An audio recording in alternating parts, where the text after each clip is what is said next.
bist du, wie groß bist du. Dann jauchzt mein Herz dir große Herrscher zu. Wie groß bist du, wie groß bist du. Wenn mir der Herr in seinem Wort begegnet, wenn ich die großen Gnadentaten sehe, wie er das Volk des Eigentums gesegnet, wie er's geliebt, begnadigt je und je. Dann jauchzt mein Herz dir große Herrscher zu. Wie groß bist du, wie groß bist du. Dann jauchzt mein Herz dir große Herrscher zu. Wie groß bist du, wie groß bist du. Und seh ich Jesus auf der Erde wandeln, in Knechtsgestalt, voll Lieb und großer Hoch. Wenn ich im Geiste seh sein göttlich Handeln, am Kreuz bezahlen vieler Sünder Schuld. Dann jauchzt mein Herz dir große Herrscher zu. Wie groß bist du, wie groß bist du. Dann jauchzt mein Herz dir große Herrscher zu. Wie groß bist du, wie groß bist du. Wie groß bist du, wie groß bist du.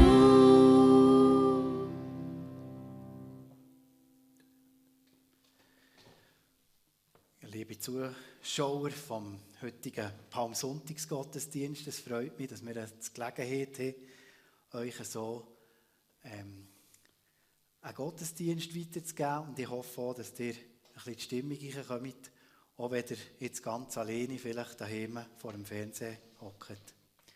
Der Gottesdienst kommt heute aus der Heilsarmee Adelboden. Und ich bin sehr dankbar, dass ich ein Team darf haben von Adrian Inniger, Daniel Germa und Muriel Germa, die uns da mit der Musik begleiten. Und ich möchte gerade zum Anfang noch beten. Ja, lieber Heiland, ich danke dir, dass du jetzt da bist. Ich danke dir, dass es keine Rolle spielt, ob wir jetzt hier physisch in diesem Saal sitzen oder daheim auf dem Sofa. Ich danke dir, dass du der gleich bist und dass du mit uns Gemeinschaft haben willst. Ich lobe und preise dich dafür. Amen. Jetzt dürften wir eine Schriftlesung hören.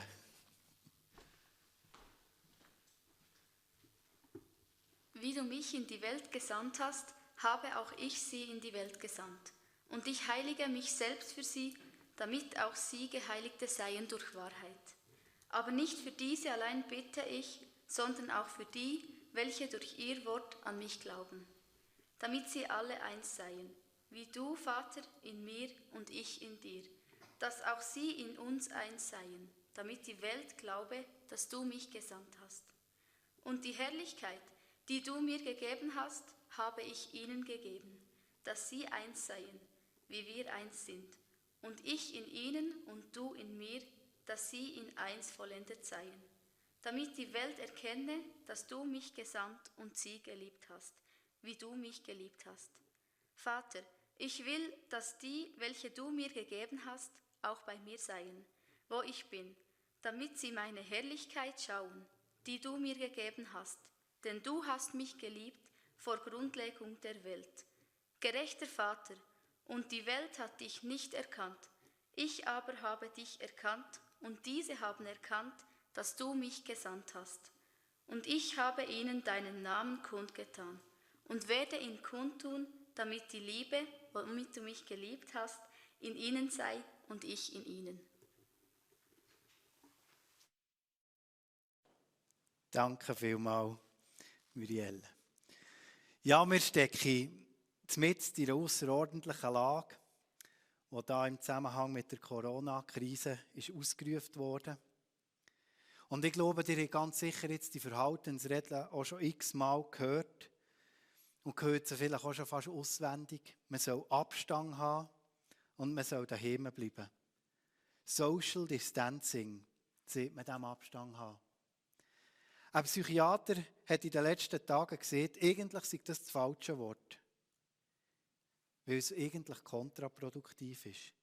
Wir brauchen nicht soziale Distanz, sondern wir brauchen Nähe. Es ist sicher gut, wenn wir zum Beispiel in diesen Tagen Nähe suchen, in dem, dass wir vielleicht häufiger wieder einmal telefonieren, vielleicht über einen Balkon mit jemandem Kontakt aufnehmen oder einander einfach nur von weitem zuwinken. Aus diesem Grund, weil es eben das Thema Nähe uns die Tage so beschäftigen, ist mir das hohepriesterliche Gebet von Jesus in den Sinn gekommen. Das ist der Grund, dass ich diesen Text gewählt habe. Der andere Grund ist, ja, dass wir jetzt so gerade im Kirchenkalender eben heute Palmsonntag haben, Karfreitag, Ostern, Passion von Jesus steht vor uns. Jesus hat das Gebet gebetet, kurz bevor dass er ist in Jerusalem zum Tod verurteilt wurde.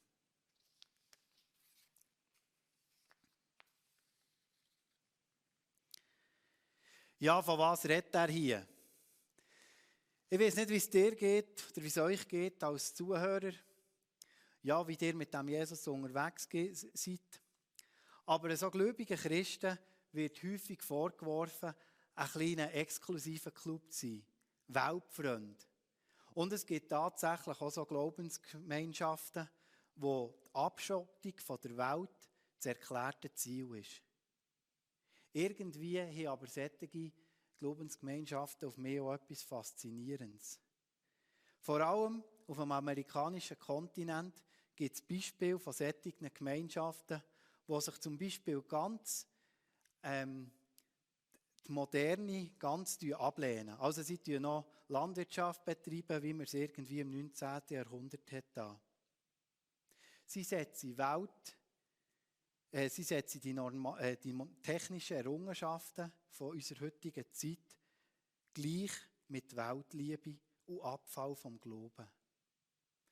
Ja, wenn man jetzt das ganze hohepriesterliche Gebet im Johannes 17 ein bisschen studieren würde, könnte man durchaus zum Schluss kommen, dass auch Jesus uns auffordert, uns abzusondern.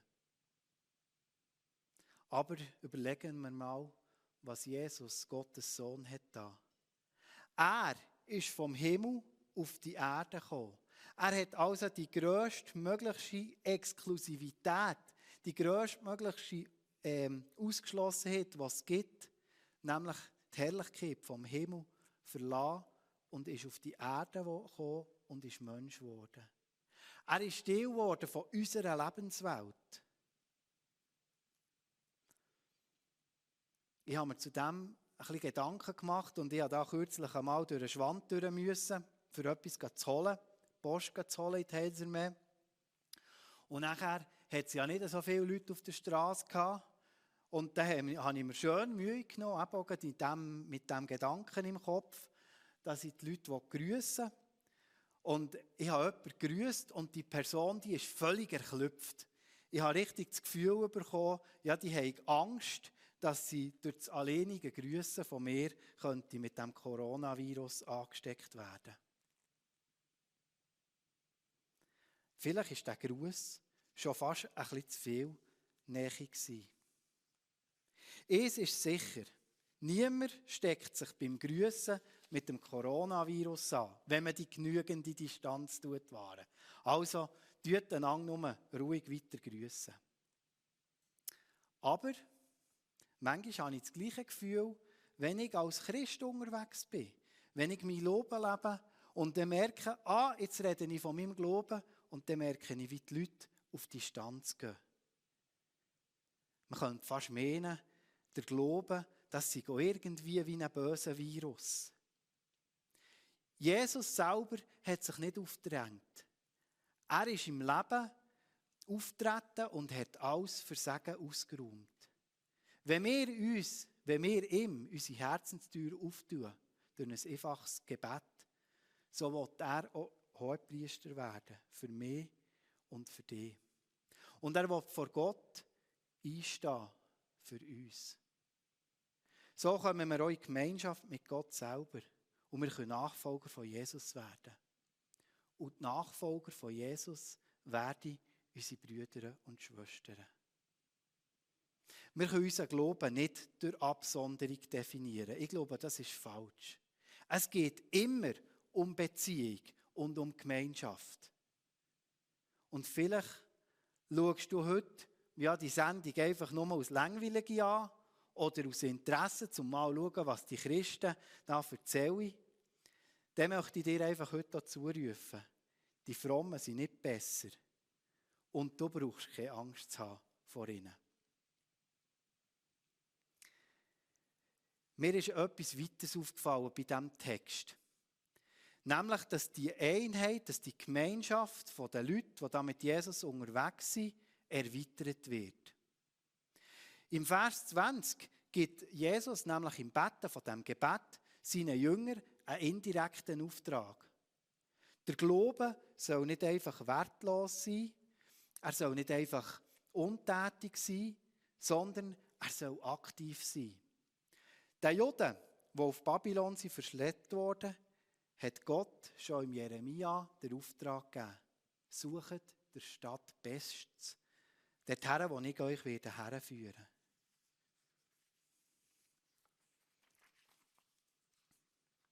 Weil, wenn es dieser Stadt gut geht, dann geht es auch euch gut. Hier, in diesem hohepriesterlichen Gebet, das uns Muriel vorgelesen hat, kommt genau auch das raus. Jesus macht genau das. Er betet für die, die durch das Wort der Jünger zum Glauben kommen.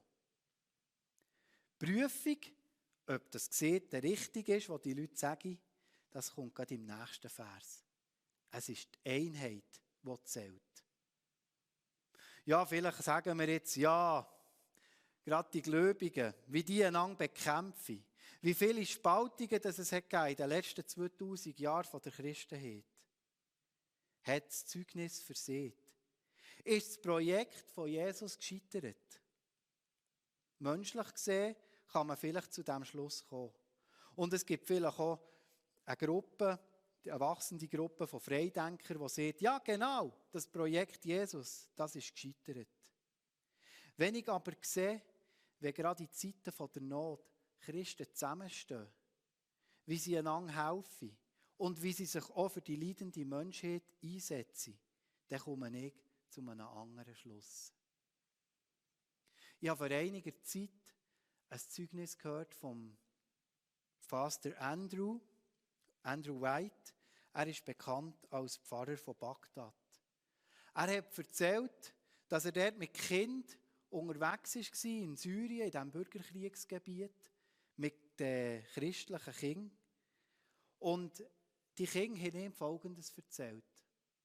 Weisst, bevor wir auf die Flucht müssen, bevor der IS kam, haben wir gesehen, wir sind griechisch-orthodox. Wir haben gesehen, wir sind katholisch.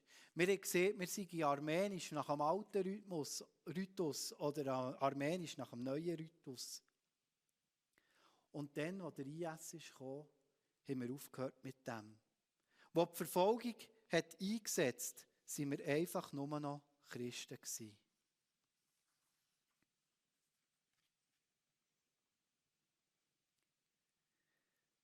Wie kommen wir denn dazu, dass unsere Einheit vollkommen ist? Durch unser eigenes Tun erreichen wir es nicht. Durch unser eigenes Tun erreichen wir weder Einheit noch Vollkommenheit. Jesus sagt in seinem Gebet, wo ich bin, soll ich auch die sein, die mit mir deine Herrlichkeit sehen. Ja, Herrlichkeit, das ist ein schwieriges Wort. Herrlichkeit, das ist die absolute Schönheit. Das ist vielleicht das, was ein begeisterter Alpinist an einem schönen Sommertag zuoberst auf einem Berggipfel sieht und erlebt. Die Herrlichkeit. Jesus sagt, dort wo ich bin, soll ich auch die sein, die mit mir deine Herrlichkeit sehen. Gerade in Verfolgung und schwierigen Zeiten bricht häufig unsere eigene Herrlichkeit zusammen. Was bleibt, ist eine grosse Leere. Ein Kartenhaus, das zusammengefallen ist. Es geht bei dieser Vollkommenheit nicht um unser Perfektsein, um unser Fehlerlossein, sondern es geht eben um Gottes Herrlichkeit. Wo er ist, da ist die Vollkommenheit. Und auch Einheit kann nur dort sein, wo wir in erster Linie auf ihn schauen. Weil wenn wir auf ihn schauen, dann sind wir miteinander unterwegs. Dann haben wir alle die gleiche Perspektive. Dann schauen wir alle vom gleichen Ort an den gleichen Ort her. Er ist die vollkommene Liebe. Und darum auch der Ort, wo wir auf Jesus und seine Herrlichkeit schauen. Von dieser perfekten, selbstlosen Liebe prägt. Ich wünschte mir, dass wir in diesem Sinne in die Karwoche gehen könnten. Unsere Bewegungsfreiheit ist eingeschränkt. Und ich werde wahrscheinlich, ich kann das fast mit ziemlicher Sicherheit sagen, zuerst mal in meinem Leben erleben oder eben nicht hören im Radio, dass es am Gotthard einen Stau gibt. Der Zugang zu Jesus ist offen. Mein Wunsch ist, dass wenn wir eben vielleicht jetzt nicht so Bewegungsfreiheit haben, dass wir vielleicht in uns hineingehen, die Stille nutzen und uns auch fragen, was Gott zu uns sagen will. Mein Wunsch für die Ostern ist, zu Frutigen und zu Adelboden, dass wir Leute hier nach Gottes vollkommener Liebe streben und sie suchen. Und das ist eine vollkommene, liebende Gemeinschaft mit ihm und untereinander. In diesem Sinn wünsche ich euch heute einen ganz gesegneten Sonntag und eine gute, gesegnete Karwoche. Amen. Und wir dürfen jetzt miteinander ein bekanntes Lied hören. Die es können, soll ich doch einfach einstimmen. Wir tun den Text nicht irgendwie einblenden. Aber es ist, glaube ich, ziemlich bekannt an meiner Stelle. Er ist an unserer Stelle gestorben, dass wir Gemeinschaft haben mit Gott.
musst du mich haben.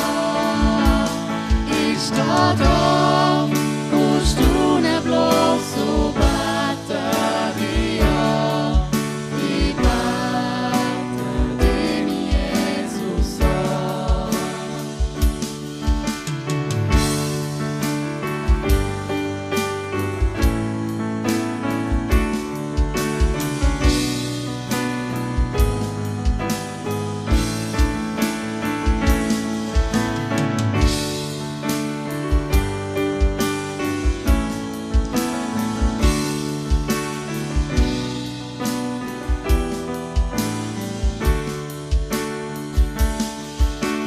Jesus, deine Liebe ist so unendlich groß. Wie lieb musst du mich haben. Ich steh da, musst du nicht bloß so beten wie ja. Ich bete dem Jesus an. Ich bete dem Jesus an.